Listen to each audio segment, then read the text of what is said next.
Bon, je vous laisse digérer tranquillement le fait que vos ancêtres n'étaient pas gaulois, mais il y a encore plus grave. Il y a encore plus grave. Ah, le temps passe vite. Oh là là. C'est que tous les pharaons qu'on vous a appris à l'école étaient également noirs, jusqu'à très très tard en fait. Toute la civilisation pharaonique, donc là on est en moins 2570, c'est le roi de la 3e dynastie, donc voilà.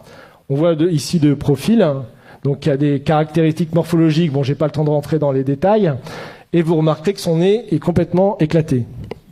Voilà, donc ça c'est son gouverneur, c'est celui qui a battu la fameuse pyramide de Saqqara, moins 2600 avant Jésus-Christ. Donc on voit également qu'il a le nez cassé et une coiffe tout à fait occidentale.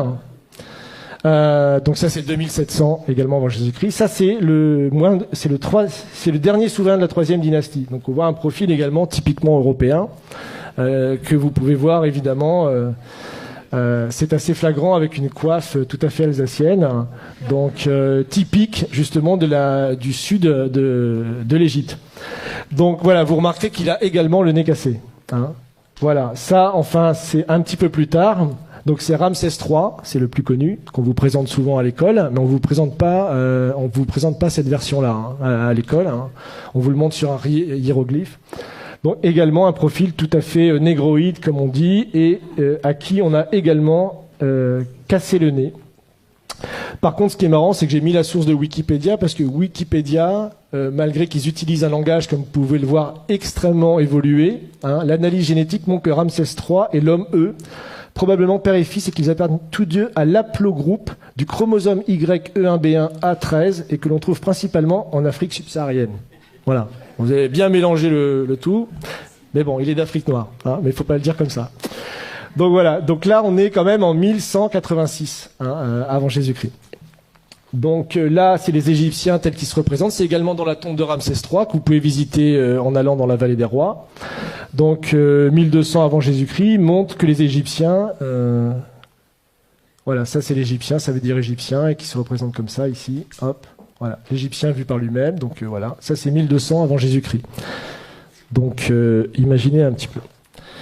Donc voilà. Et certains scientifiques, déjà un peu plus tôt, et c'est les découvertes qu'a fait Cheikh Anta Diop, c'est-à-dire que lui il a même découvert que bien avant les découvertes qu'on a fait par la science, des explorateurs au moment des invasions de Napoléon ou des Anglais ou des Allemands qui étaient allés en Égypte, avaient découvert que les pharaons étaient noirs, mais que personne ne voulait en parler. Donc lui, c'est Lepsius, c'est le fondateur de l'égyptologie en Allemagne, et il dit, voilà, tout simplement, bon, c'est une citation de son livre, hein, que vous pouvez trouver sur Internet, là où on s'attendait à voir un Égyptien, bizarre, on trouve un nègre authentique, tout à fait original. Donc ça, bon, j'ai pas le temps, c'est une icône byzantine du XIe siècle qui montre le roi Salomon allant visiter le pharaon noir, qui est très caractéristique. Et dans le Cantique des Cantiques, pour ceux qui connaissent la Bible, vous connaissez ce passage, je suis noir et pourtant belle, fille de Jérusalem, comme les temples de Kédar, les pavillons de Salomon. Voilà, pour ceux qui... Voilà. Donc voilà, encore une fois, là, il y en a plein, en fait. Hein. Bon, non seulement l'homme avant d'être blanc était noir, non seulement les pharaons également étaient noirs, et on bâtit également, était le berceau des sciences et des arts. Et ça, c'est la vraie négation, je pense, la plus consciente qui a été faite jusqu'à présent et qui perdure dans nos écoles aujourd'hui, même jusqu'en Europe. Donc, puisque vous avez là également dans une des tombes, 2000 ans avant la balance d'Archimède, hein, le système de balance avec des curseurs hein, afin de déplacer le centre d'inertie. Donc, vous avez là tout simplement le point de levier et ici ce qu'on appelle... le principe d'Archimède qui disait pour soulever la Terre, donnez-moi un point d'appui, qu'il a rédigé dans un traité, évidemment, 2000 ans plus tard, enfin 1500 ans plus tard, et en disant que c'était sa découverte et que c'était lui qui avait découvert toutes ces sciences géométriques. Donc, encore plus intéressant, le papyrus de Moscou, donc ça, il se trouve à Moscou, justement, aujourd'hui, il est au musée Pouchkine de Moscou. Et en fait, c'est les papyrus qui prouvent toutes les découvertes géométriques qui ont été faites par l'Égypte noire pharaonique, justement, entre moins 1500 et moins 3000 avant Jésus-Christ. Donc là, vous avez par exemple la pyramide tronquée, vous avez le calcul de la demi-sphère, vous avez Pythagore, vous avez le calcul des ellipses, Vous avez ça aussi, là c'est l'autre papyrus de Rhind. Donc vous avez ici donc, le théorème de Thalès. Donc, ça vous trouvez aussi dans des tombes, dans le papyrus. Donc ici, et Thalès lui-même a avoué qu'il avait fait sa découverte en Égypte. Hein. Qu'il avait lui-même fait sa découverte en Égypte. Mais il n'a pas dit que c'était les prêtres égyptiens qui lui avaient enseigné justement cette chose-là. Donc ils se sont tout accaparés. Donc là, ils ont même été jusqu'à calculer des coniques. On retrouve des études de coniques, bon ça c'est pour les matheux, qui sont soi-disant attribuées beaucoup plus tard, plus de 3000 ans plus tard. Le calcul de l'ellipse, de la demi-sphère, toutes ces choses-là ont été découvertes déjà avant moins 2000 par les Égyptiens à l'époque. Donc, encore plus fou, c'est que les pyramides ont été faites, elles, encore plus tôt. Donc c'est 2600 pour la pyramide, je crois que j'ai les dates ici. J'ai encore un peu de temps. Oui. Donc ça c'est la pyramide de Khéops qui a été faite en 2500 avant Jésus-Christ. Donc qui nécessite des niveaux de science extrêmement aboutis puisque la base de la pyramide est horizontale à 20 mm près. Vous imaginez déjà les calculs qu'il fallait faire. Et pour obtenir un carré parfait de la pyramide, c'est seulement 0,05% d'erreurs qui ont été faites. Aujourd'hui encore, moi j'ai lu des thèses qui datent de 1970 qui vous prouvent qu'il est impossible que les Égyptiens aient construit les pyramides. Il y a des thèses qui sont écrites là-dessus jusque dans les années 70. J'ai même une citation là, qui est sur un site de vulgarisation scientifique. Ils ont des dizaines de milliers d'abonnés. C'est vraiment une chaîne YouTube et tout ça qui est très bien. Et vous pouvez lire que, sachant que les mathématiques, la géométrie et autres sciences nécessaires à de tels résultats n'existaient pas dans l'Égypte ancienne, en tout cas pas sous une forme élaborée, Pythagore évidemment ne naîtra que 1000 ans plus tard, comment les Égyptiens sont-ils parvenus à un tel degré de perfection? Pas de révélation évidemment dans ce site, mais rassurez-vous, les égyptologues continuent de chercher. Donc ça c'est publié en 2015.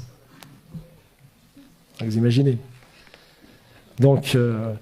Donc ça, c'est pour vous montrer les dates justement des grands découvreurs qu'on apprend à l'école. Donc le théorème de Pythagore, Thalès, le théorème de Thalès, évidemment, puis d'autres scientifiques qui ont travaillé sur les coniques ou Archimède. Donc voilà.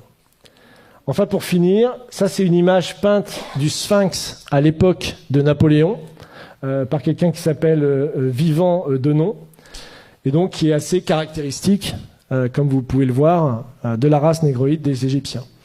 Donc ça, c'était publié à l'époque, et lui-même disait, je vous cite, « Je n'eus que le temps d'observer le Sphinx, qui mérite d'être dessiné avec le soin le plus scrupuleux, et qui ne l'a jamais été de cette manière. Quoique ses proportions soient colossales, les contours qui en sont conservés sont aussi souples que purs.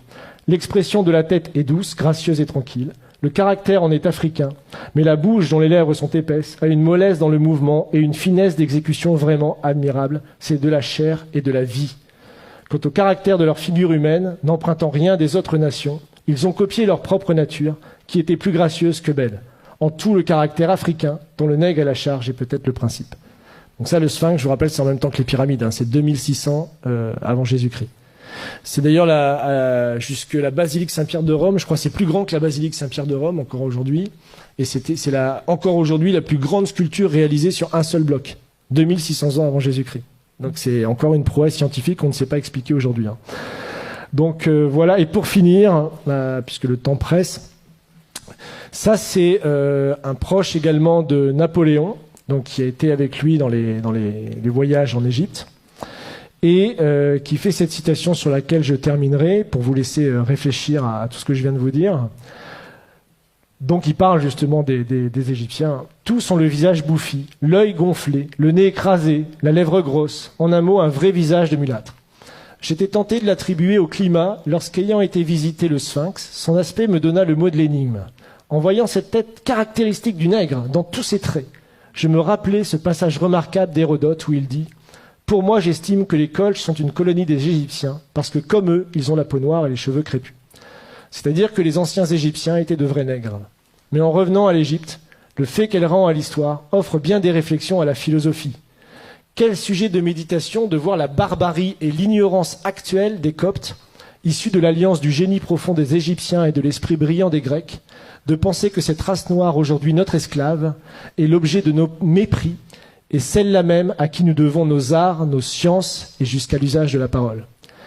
Imaginez enfin que c'est au milieu des peuples qui se disent les amis de la liberté et de l'humanité que l'on a sanctionné le plus barbare des esclavages est mis en problème si les hommes noirs ont une intelligence de l'espèce de celle des hommes blancs. Donc ça, c'est tout le débat de l'époque pour savoir si puisque c'est la période de l'esclavage, on réhabilite l'esclavage qui sera réaboli que plus tard en 1848. Donc on voit que le débat a été posé et la vraie découverte de Cheikh Anta Diop, c'est de montrer même que ces découvertes à lui étaient déjà connues à une époque, mais qu'elles ont été passées pendant plus de 200 ans, jusqu'à la période de Cheikh Anta Diop, sous silence. Personne ne connaissait ces citations. Donc voilà.